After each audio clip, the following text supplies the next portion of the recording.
తెలంగాణలో ఎల్‌నినో ప్రభావంతో ఇప్పటివరకు వర్షాలు లేవు. కానీ వరంగల్ జిల్లాలో ఈరోజు కురిసిన వర్షానికి రైతుల కళ్ళలో ఆనందం వస్తుంది. ఇప్పటివరకు వర్షాలు లేక చాలా పంట పొలాలు ఎండిపోయాయి. ప్రస్తుతం మనం వరంగల్ జిల్లాలో ఉన్నాము. వరంగల్ జిల్లాలోని రైతులు వర్షం పడడం వల్ల ఏమనుకుంటున్నారో అడిగి తెలుసుకుందాం. వర్షం ఇవాళ పొద్దున ఆహ్, 8, 9 గంటలకు వర్షం పడ్డది. ఇప్పటికి సరిపోను వర్షం పడలేదు.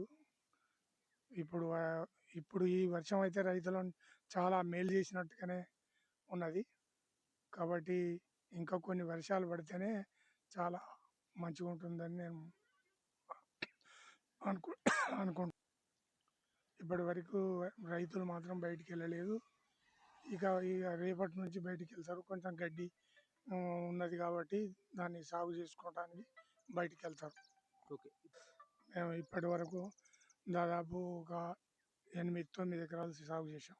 ఓకే. ఏ పంటలు వేశారు? అంతా పత్తేనండి. ఓకే. మొత్తం ప్రస్తుత పత్తి. పరిస్థితి ఎలా ఉంది పంటలు? పత్తి ఇప్పటివరకైతే నీళ్లు కట్టినాం కాబట్టి నీళ్లు కట్టినవి పర్వాలేకుండా ఉన్నాయి. కానీ నీళ్లు కట్టని బాపది కొంచెం వాటికి ఊపిరి పోసినట్టు అయిపోయింది ఇప్పుడు వర్షం పడుడు.